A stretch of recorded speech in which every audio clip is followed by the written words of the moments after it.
எடப்பாடி பழனிசாமி அவர்கள் வந்து road show போயிட்டு இருக்காரு. சரிங்களா, காலி ரோட்ல ரோட் ஷோ எல்லாம் போயிட்டு இருக்காரு. அவரு எந்த ஷோ வேணாலும் போட்டோம், நம்மளுக்கு அதை பத்தி பிரச்சனை கிடையாது. அப்படி போகும்போது மக்கள் சொன்ன கருத்து அப்படின்னு சொல்லிட்டு அவரு பாஜக கிட்டையும் ஆர்எஸ்எஸ் கிட்டையும் வாங்கி மடக்கு மடக்குன்னு குடிச்சிட்டு இங்க வந்து கக்கிட்டு போயிருக்காரு. என்ன கருத்து அப்படின்னு பாத்தீங்கன்னா, அதாவது கோவில்களுக்கு ஒதுக்கப்படும் நிதிகளில் இருந்து, அந்த கோவில்களுக்கு ஒதுக்கப்படும் நிதிகள்ல இருந்து இந்த திமுக அரசாங்கம் அந்த நிதியெல்லாம் எடுத்து கல்வி நிலையங்கள் கல்லூரியெல்லாம் எடுத்து கட்டுறதுக்கு பயன்படுத்துறாங்க. அது மட்டும் இல்லாமல் கோயில்களுக்கு உண்டியல்ல காசுலாம் செலுத்துறோம் இல்லையா, நிறைய பேர் வந்து நன்கொடை கொடுப்பாங்க, காசுலாம் அதிகமாக நிறைய பேர் வந்து உண்டியல்லாம் போடுவாங்க. அந்த காசெல்லாம் எடுத்து கல்வி நிலையங்கள் கல்லூரி கட்டுறதுக்கு வந்து இந்த திமுக அரசாங்கம் பயன்படுத்துது அப்படின்னு சொல்லிட்டு அங்கே வாங்கி ஏதாவது ஒரு இந்து மதத்தை வச்சு ஏதாவது நீங்கள் வந்து பாலிடிக்ஸ் பண்ணி திமுக அரசாங்கத்தை விரட்டணும் அப்படின்னு சொல்லி அங்கே, அதாவது மத்திய அரசாங்கத்தில் இருக்கிற மோடி அமித்ஷா தலைமையான ஆர்எஸ்எஸ் தலைமையான ஒரு சில பேர் வந்து அங்கே வாங்கி ஒரு வாயில வந்து திணிச்சு விட்டாங்க. அது வந்து இங்கே வந்து போகிற போக்கில் மக்கள் சொன்ன கருத்து அப்படின்னு சொல்லிட்டு இவராக ஒரு கருத்தை கக்கிட்டு இது ஒரு சதி செயல் அப்படின்னு சொல்லிட்டு இங்கே வந்து சொல்லிக்கிட்டு சுற்றுறாரு. ரோட் ஷோவில், காலி ரோடில் ரோட் ஷோன்னு சொல்லி சுற்றிக்கிட்டு இருக்காரு. ஆக்சுவலாக இந்த இடத்துல நான் என்ன சொல்கிறேன்னா, எடப்பாடி பழனிசாமி அவர்களுக்கும் அவர் சுற்றி இருக்கிறவங்களுக்கும் இந்த நோட்ஸ்லாம் எழுதி கொடுக்குறாங்க இல்லையா, அவங்களுக்கும் எந்த ஒரு பேசிக் ஒரு நாலேஜ் இருக்கா அப்படின்னு எனக்கு தெரியல. ஏன்னா நீங்கள் வந்து அந்த கல்வி நிறுவனங்களுக்கு ஒதுக்கப்படும் நிதிகள், அதாவது அந்த கோவில் அறநிலையத்துறை சொல்கிறாங்க இல்லையா, அதுக்கும் ஒதுக்கப்படும் நிதியும் கம்பேர் பண்ணி பார்த்தீங்கன்னா அதிகமாக வந்து கோவிலில் வந்து காசு அதிகமாக வரும். அந்த காசை எடுத்து கல்வி நிலையங்களுக்கு, அதாவது கல்வி நிறுவனங்களுக்கு செலவு பண்ணுறதுல தப்பு கிடையாது. இந்த இடத்துல யார் தப்புன்னு சொல்லுவா எனக்கு புரியல. அதாவது கோவில்களுக்கு வர காசை எடுத்து கல்வி நிலையங்களுக்கு செலவு பண்ணுறதுல யாரும் தவறும் சொல்ல மாட்டாங்க. இந்த இடத்துல அவங்க வந்து அவர் ஏதோ சொல்கிறாரு, கோவிலில் பார்த்தாவே வந்து இந்த திமுக அரசாங்கத்துக்கு வந்து ஒரு கண்ணு உறுத்துதுன்றாரு. அப்படி உறுத்துதுன்னா நம்ம திருச்செந்தூரில் இப்போ லேட்டஸ்ட்டாக திருச்செந்தூரில் குடமுழுக்கு விழா செஞ்சாங்க. அதுக்கெலாம் ஏன் திமுக அரசாங்கம் தலையிட்டு குடமுழுக்கு செய்யணும் அவசியம் இல்லையே. எத்தனையோ கோயில்கள் வந்து கும்பாபிஷேகம்லாம் பண்ணிக்கிட்டு இருக்காங்க. அதெல்லாம் வந்து எடப்பாடி சாமி அவர்களுக்கு கண்ணு தெரிதா என்னன்னு எனக்கு தெரியல. சரிங்களா, ஆக்சுவலாக இந்த இடத்துல ஸோ எனக்கு என்னென்னா, பேசிக்காக எனக்கு என்ன தோணுதுன்னா, நான் படிச்சிருக்க அறிவிப்பு எனக்கு என்ன தோணுதுன்னா, யாராவது பேசிக்காக படித்தவங்க, ஒரு குழந்தை 1வது படித்த ஒரு குழந்தைகிட்ட போயிட்டு நம்மளுக்கு கோயில் முக்கியமாக கல்வி நிலையம் முக்கியம், அதாவது எஜுகேஷன் முக்கியமாக ஸ்கூல் முக்கியமானு கேட்டால் அந்த குழந்தை வந்து கோவில் முக்கியம்தான், ஆனால் ஸ்கூலுக்கு போயிட்டு வந்ததுக்கப்புறம் கோவிலுக்கு போகலாம் அப்படின்னு அந்த குழந்தை சொல்லும். ஆனால் எடப்பாடி பழனிசாமியிலேயே அப்படி சொல்கிறாருன்னு எனக்கு புரியல. ஆமாம்மா, அவர் அங்கேயே பண்ணிட்டு வந்து இங்கே வந்து வாந்தி எடுத்துன்னு இருப்பார், நம்மளுக்கு அதை பற்றி பிரச்சனை கிடையாது. அவர் காலி ரோட்லேயே ரோட் ஷோ போவார், இந்த மாதிரி பேச தெரியாதா அப்படின்ற மாதிரி தான் நம்மளுக்கு தோணுது. ஆக்சுவலாக இன்னொன்று என்னென்னா, கோவில்களுக்கே நம்ம கோவில் உள்ள போகிறதுக்கே நம்மளுக்கு கல்வி அறிவு தேவைப்படுது. என்னடா சொல்கிறேன் அப்படின்னு நான் யோசிக்கிறோம். ஆமாங்க, நான் சொல்கிறேன் பாருங்க. இப்போ நம்ம ஒரு கோவிலுக்குள்ளே போகிறோம், சரிங்களா, கோவிலுக்குள்ளே போகிற இடத்துல அந்த கோவில்களுக்கு எந்த சாமியோட பேர், இது எந்த ஊர் சாமி அப்படின்னு சொல்லிட்டு அந்த ஒரு சாமிக்கு மேலேயே வந்து அந்த சாமியோட பெயரை வந்து எழுதி வச்சிருப்பாங்க தமிழில். அதை படிக்கிறதுக்கு நமக்கு கல்வி அறிவு தேவை.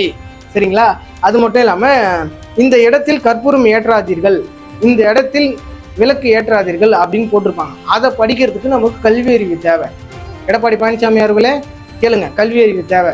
இந்த இடத்தில் புகைப்படம் எடுக்க அனுமதி கிடையாது, இந்த இடத்தில் கேமரா உள்ளே எடுத்து செல்ல, செல்போன் கைபேசி எடுத்து செல்ல அனுமதி கிடையாது அப்படின்னு சொல்லுவாங்க. அதுக்கு நமக்கு கல்வி அறிவு தேவை, அதை படிக்கிறதுக்கு. சரிங்களா, ஒரு முருகர் கோயிலுக்கு போகிற இடத்துல அந்த இடத்துல கந்த சஷ்டி கவசம் வந்து கல்வெட்டு மாதிரி அங்கே எழுதி வச்சிருப்பாங்க. அதை படிக்கிறதுக்கு, இல்லை நம்ம கல்வியில் வந்து கந்த சஷ்டி கவசம் புக்கு எடுத்துக்குவோம், அதை படிக்கிறதுக்கு நமக்கு கல்வி அறிவு தேவை.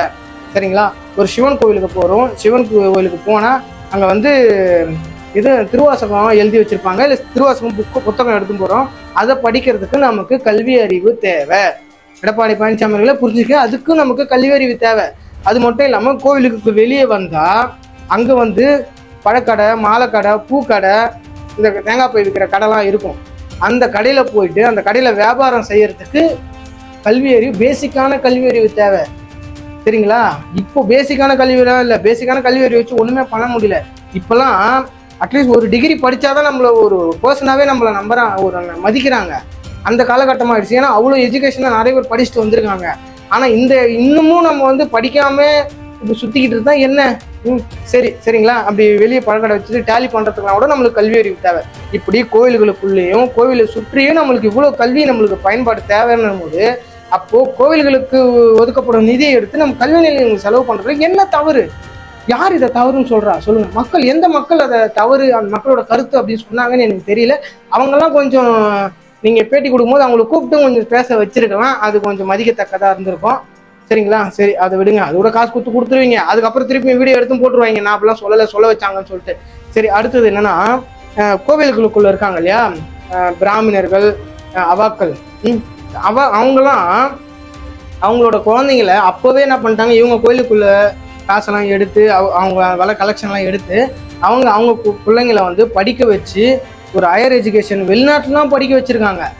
எப்படி வெளிநாட்டுலாம் போய் அப்ராட்லாம் போய் படிக்க வச்சுருக்காங்க. அவங்க பசங்களை வந்து ஒரு ஹையர் பொசிஷனில் போய் உட்கார வச்சுருக்காங்க, ஒரு அதிகாரியாக உட்கார வச்சுருக்காங்க. அதுக்கு என்ன தேவைப்படுது? கோயிலுக்குள்ளேயே உட்காந்து அர்ச்சகம் செஞ்சுட்டு அர்ச்சனை பண்ணாவே அவங்களுக்கு வந்து அந்த அதிகாரம் கிடைச்சிருக்குமா? அந்த அதிகாரத்தில் வந்து ஒரு இடம் கிடைச்சிருக்குமா? IAS ஆகிருக்காங்க, IPS ஆகிருக்காங்க. எத்தனை பிராமணர்களோட கோவிலில் வேலை செஞ்ச அர்ச்சகர்கள், அதாவது பிராமணர் இருக்காங்க இல்லையா, அவங்களுடைய குழந்தைகள், அவங்களோட தலைமுறைகள் எத்தனை பேர் இன்னைக்கு ஹைகோர்ட்டில் ஜட்ஜாக இருக்காங்க, டெல்லி உச்சநீதிமன்றத்தில் ஜட்ஜாக இருக்காங்க, வக்கீலாக இருக்காங்க. இத்தனை பேர் வந்து ஐபிஎஸ்ஸாக இருக்காங்க, ஐஏஎஸ்ஸாக இருக்காங்க. எத்தனை அரசாங்கத்தில் எவ்வளோ ஒரு உயர் அதிகாரியாக ஹையர் பொசிஷனில் இன்னைக்கு வந்து ஒர்க் பண்ணிக்கிட்டு இருக்காங்க. அதுக்கெல்லாம் என்ன தேவைப்படுது? கோயிலுக்குள்ளேயே உட்காந்துக்கிட்டு மந்திரம் ஊதிட்டு இருந்தால் இதெல்லாம் வந்து கிடைச்சிருக்குமா? கல்வி அறிவு, பள்ளியில் போய் கல்வி பயன்பட்டுருப்பாங்க, படிச்சிருப்பாங்க.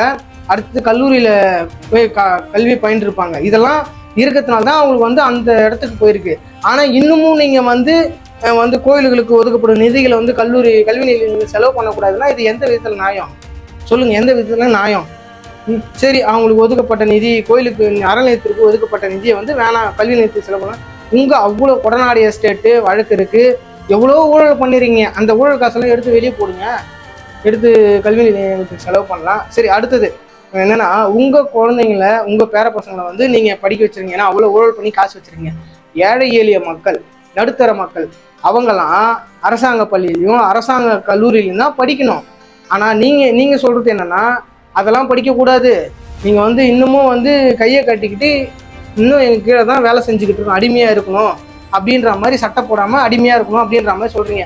எப்படின்னா, நீங்கள் டெல்லியில் அமித்ஷா கிட்டையும் அதானி கிட்டையும் அப்புறம் மோடி கிட்டையும் கையை கட்டி தலை குனிஞ்சு நீங்கள் மொனச்சேரில் வந்து உட்காந்துருக்கீங்களே, அந்த மாதிரி வந்து நாங்கள், அதாவது நடுத்தர மக்களும் ஏழை எளிய மக்களும் தாழ்த்தப்படுத்தப்பட்ட மக்களும் வந்து கையை கட்டி குனிஞ்சுக்கிட்டு சட்டை போடாமல் நின்றுக்கிட்டு இருக்கணும்.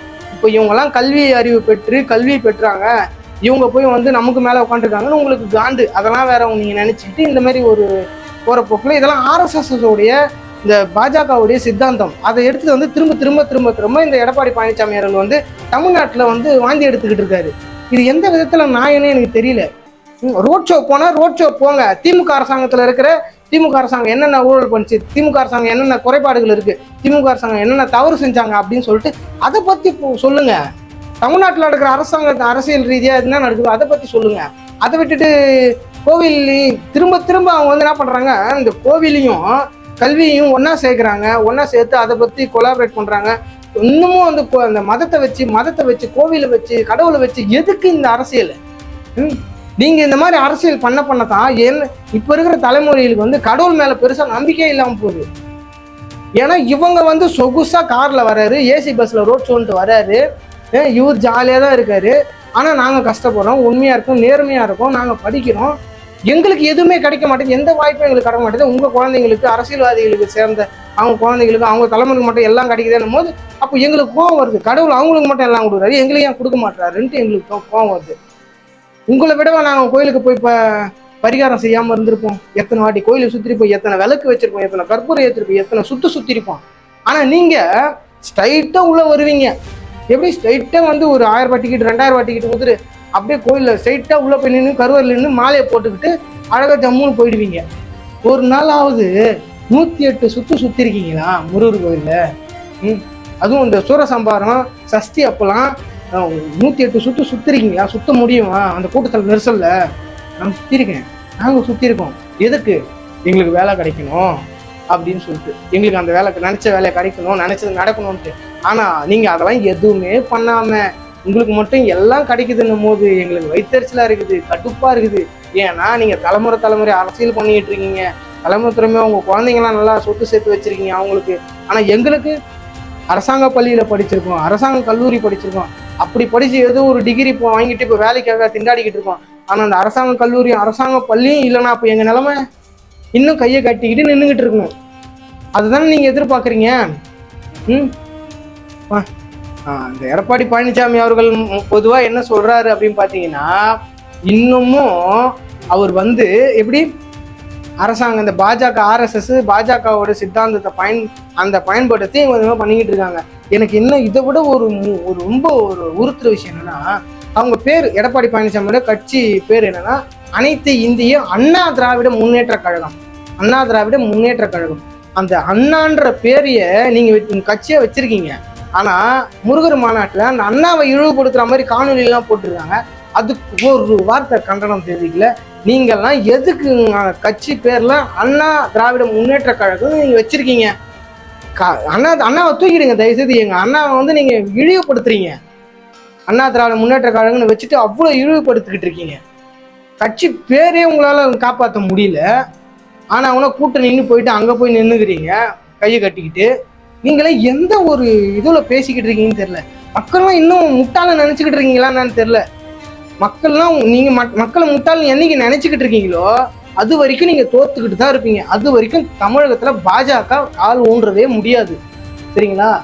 நீங்க வந்து நார்த் சைட்ல மக்கள்லாம் முட்டாளு, எஜுகேஷன் இல்லை, அதனாலதான் இன்னைக்கு வரைக்கும் நீங்க வந்து இப்பவும் நீங்க வந்து அந்த இடத்துல ஆட்சியில் இருக்கீங்க. ஆனா தமிழ்நாடு, கேரளா, கர்நாடகாலாம் ஒரு ஆள், தமிழ்நாடு கேரளாவில் அதிகபட்சமா கல்வி அறிவு வந்துருச்சு. அதனாலதான் இன்னைக்கு வரைக்கும் தமிழ்நாட்டில் பாஜக கால் வைக்கணும் அவ்வளோ அசிங்கப்படுறானுங்க, அவ்வளோ கஷ்டப்படுறாங்க. இப்போ ஏடிஎம்கே கூட்டணி சேர்ந்து அவ்வளோ கஷ்டப்பட்டுக்கிட்டு இருக்காங்க. புரியுதா உங்களுக்கு? எஜுகேஷன் ரொம்ப மஸ்ட்டு. அது கல்வி நிலையத்து அறநிலைத்துறை நிதியிலிருந்து எடுத்து செலவு பண்ணது தப்பே கிடையாது. அதை யாருமே தப்பு சொல்லவும் முடியாது. சரிங்களா? அது யாரும் விமர்சனமும் செய்ய முடியாது.